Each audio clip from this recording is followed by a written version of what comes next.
Hello everyone, good morning and good day. Welcome back ulit dito sa ating tindahan, dito sa aking YouTube channel. My name is Dario Tango, also known as Forest Vlogs here in YouTube. Okay, before anything else, I just want to greet everyone a happy day. Good morning and thank you so much guys sa lahat ng mga nanonood at nakasuporta, mga nag-like, nag-share at nag-subscribe sa aking YouTube channel in the past few days. Thank you so much. My vlog, kung bago pa lang kayo sa aking YouTube channel, no, my vlog is all about sari-sari store business. Nagbibigay ako ng tips, ng mga price updates, ng mga suggestions with regards to managing a sari-sari store. So that is my background. I've been working in a restaurant field before for 10 years, and I think my experience greatly helped me in managing our sari-sari store. So as of now, I'm sharing my experience managing the store for 7 years. And kahit paano naman from a small store, lumago rin naman ang aming tindahan. So, fighting and still thriving. Okay, if you are new, just click the subscribe button and click the notification bell para updated kayo sa aking mga new videos, mga upcoming videos, especially regarding sa mga price updates. Okay, for today's video guys is all about my question, very important questions, no?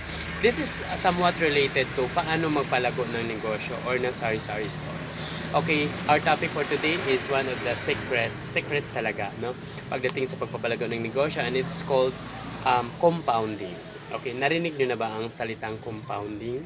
Okay, himay-himayin ko yung term na ito at kung paano ito applicable or related sa ating negosyo, which is sari-sari store.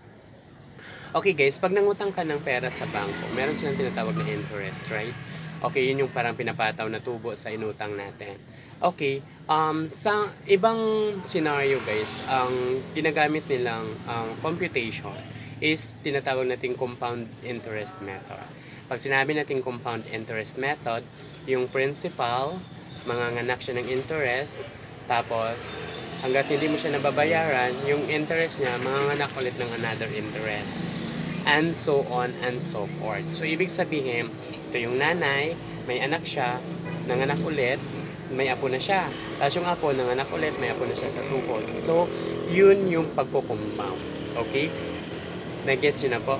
Okay. Bakit siya related dito sa ating sari-sari store? At bakit ito sumasagot sa question na paano magpalago ng negosyo?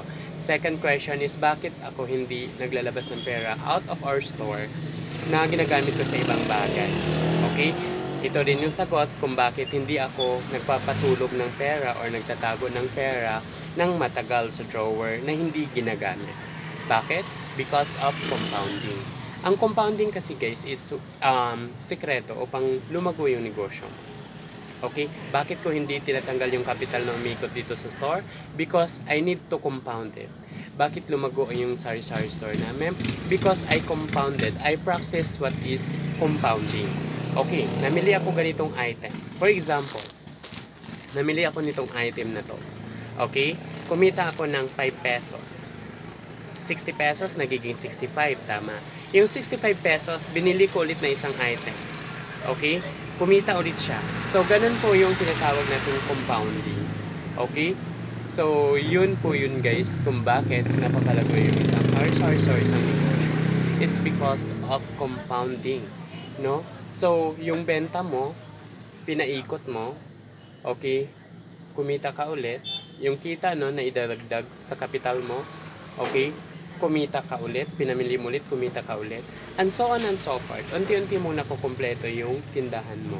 From ganitong items, nakukunti lang, yung ilang peraso lang, okay? So, pagdating ng ilang buwan, ng ilang taon, or time, no? Kasi it takes time sa man to grow your business. Nadagdagan yung items mo. Bakit? You practice compounding, hindi ka na i-stock up. Kasi kung ang iba kasing mindset sa negosyo guys is kinukuha talaga nila yung earnings nila, which is hindi naman masama as long as kumikita yung tindahan. Pero yung store I think is flat lang yung growth niya or walang growth at all. Kung magkano yung pinuhunan mo dati, yun lang din yung makikita mo dati, less the expenses. Pero pag practice nyo itong pagko-compound or pagko-compounding or naiintindihan nyo yung what is compounding really brings ano sa negosyo mo, great advantage sa negosyo mo. Maintindihan nyo yung sinasabi ko, okay? So, nagko-compound dapat tayo sa sari-sari store. Okay? So, yung ibig ko sabihin is, significantly, wag yung bawasan ng malaking pera yung sari-sari store nyo na hindi na magagamit ng store. Okay? So, kumbaga, you divert your fund into other purpose. So, imbis na pamili mo ng capital or dagdag mo sa capital mo, naiwala. Okay? So, that is wrong, a not so good practice. So, yun guys, no? So, nagtuturo. Char, nagle-lecture. Sideline. So, yun guys, ang tinatawag na compounding. So, pag sinasabi nga natin compounding, I hope guys na maintindihan nyo kung ano yung talaga yung parang basic principle, bakit ko siya pina-practice. And then, dito sa store, okay, I hope na makita nyo kung gaano siya ka-importante, na pwede nyo rin siyang i-practice sa inyong mga tindahan para more likely lalago din yung tindahan natin. Okay, so it's one of the, actually, sabi nila, it's one of the secrets, no, na magpapa-improve talaga ng buhay natin is yung pagkakaroon ng compounding. Okay, so gagamitin mo siya in your advantage. Okay, kasi pwede rin naman kasi talaga na yung compounding ay ginagamit siya against you.